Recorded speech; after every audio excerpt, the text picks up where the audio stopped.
ये वीडियो मैं इसलिए बना रहा हूँ क्योंकि मैं अपनी आगे की वीडियोस में जेएनवी का बहुत बार नाम लूँगा, तो इसलिए तुम्हें पहले पता होना चाहिए कि जेएनवी क्या है। और साथ ही मैं इस वीडियो में अपना जेएनवी का एक्सपीरियंस भी शेयर करूँगा। तो मैं शुरू करता हूँ। जेएनवी यानी जवाहर नवोदय विद्यालय, ये एक सिस्टम है हॉस्टल स्कूल्स का। जेएनवी 5th क्लास के टैलेंटेड बच्चों का शिकार करता है और 6th से लेकर 12th तक उन बच्चों को फ्री एजुकेशन और ज़रूरत की सारी चीज़ें बिना किसी फीस के देता है। I was awarded with this opportunity.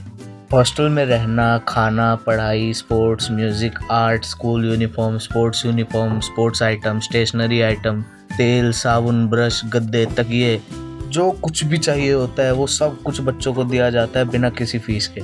बस जनरल और ओबीसी कैटेगरी वालों को 9th के बाद 200 रुपये हर महीने फ़ीस देनी होती थी, पर अब ये बढ़कर 600 हो गई है।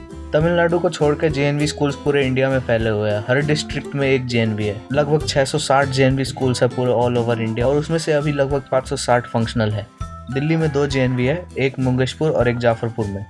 हर स्कूल में बॉयज़ और girls hostel, mess, academic block, teachers और स्टाफ क्वार्टर्स, प्लेग्राउंड्स और राजीव गांधी स्मृति वन होते हैं। एकेडमिक ब्लॉक में लाइब्रेरी, लेबोरेटरी वगैरह सब कुछ होता है। जेएनवी की एकेडमिक परफॉर्मेंस भी हर साल टॉप पर रहती है। ये स्कूल सीबीएसई का पैटर्न फॉलो करते हैं। इसमें एडमिशन के लिए जेएनवी एसटी का एग्ज़ाम पास करना होता है, जो कि 5th में होता है।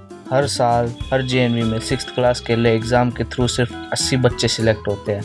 वैसे 9th और 11th में भी एडमिशन होते हैं, पर उसका फंडा अलग है। कंपटीशन का अंदाज़ा तुम इस बात से लगा सकते हो कि 2015 में 1.8 मिलियन बच्चों ने जेएनवी एसटी का पेपर दिया था, और उसमें से सिर्फ 41,000 बच्चे ही सिलेक्ट हुए।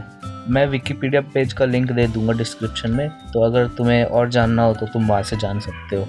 हर जेएनवी एक माइग्रेशन सिस्टम को फॉलो करता है। इसमें 1 साल के लिए 9th क्लास में लगभग 20 बच्चे किसी और जेएनवी में भेजे जाते हैं और 20 बच्चे उस दूसरे जेएनवी से बुलाए जाते हैं, जो कि बहुत बढ़िया सिस्टम है। इससे दूसरी जगह के कल्चर के बारे में भी जानने को मिलता है। इसलिए हर जेएनवी में 3 लैंग्वेज सिखाई जाती है, हिंदी, इंग्लिश और एक अलग लैंग्वेज। मेरे जेएनवी में हमने गुजराती पढ़ी थी।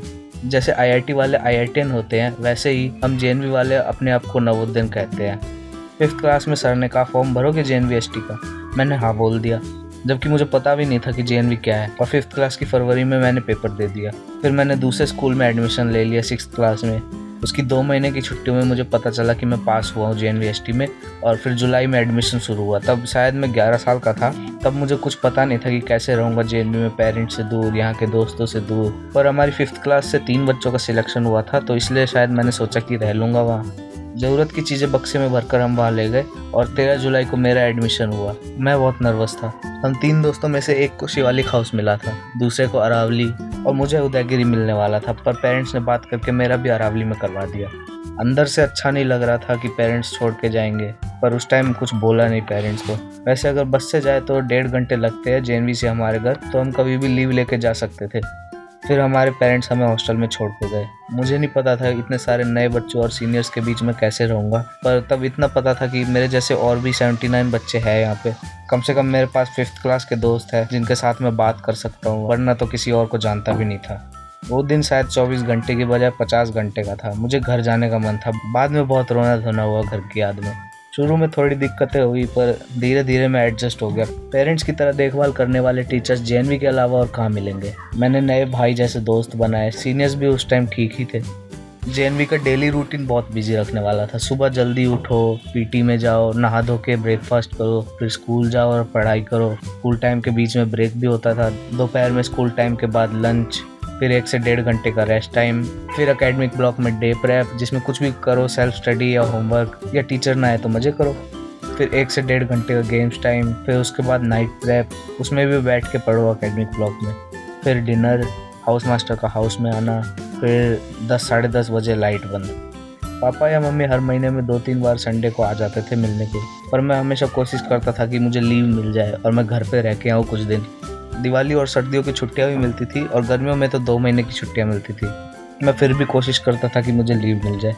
फिर टाइम गुजरता गया, बहुत सारी चीज़ें हुई, बहुत सारे कांड हुए, और 7 साल गुजर गए। कोई 2 बंदे पहले कभी मिले हो या ना मिले हो, चाहे इंडिया के किसी भी कोने से हो, पर अगर वो दोनों नवोदयन से, तो बिल्कुल भाई वाली फीलिंग आती है मिलने के बाद। जेएनवी को ज्वाइन करना और छोड़कर जाना दोनों बहुत पेनफुल था। हम जेएनवी जाते टाइम भी रोए और वहाँ से आते टाइम भी रोए थे। बस सारी यादें दिल में रह गई, जो कि बार बार रोने को मजबूर कर देती है। वहीं पर मेरा म्यूज़िक में इंटरेस्ट डेवलप हुआ, वहीं मैंने म्यूज़िक सीखा, जान से प्यारे दोस्त बनाए। तो मैं अपने आगे की वीडियोस में जेएनवी का बहुत बार नाम लूँगा। तो अब तुम लोग समझ गए हो कि जेएनवी क्या है। उम्मीद करता हूँ तुम्हें ये वीडियो पसंद आई होगी। अगर तुम एक लाइक ठोक दोगे तो मज़ा आ जाएगा। आगे मैं और भी बहुत सारी वीडियोस लाने वाला हूँ। मेरे चैनल गोलू एनिमेशंस को सब्सक्राइब कर देना और बेल आइकन दबा देना ताकि अगली वीडियो आने पर तुम्हें नोटिफिकेशन मिल जाए। तो मिलता हूँ अगली वीडियो में, तब तक के लिए बाय।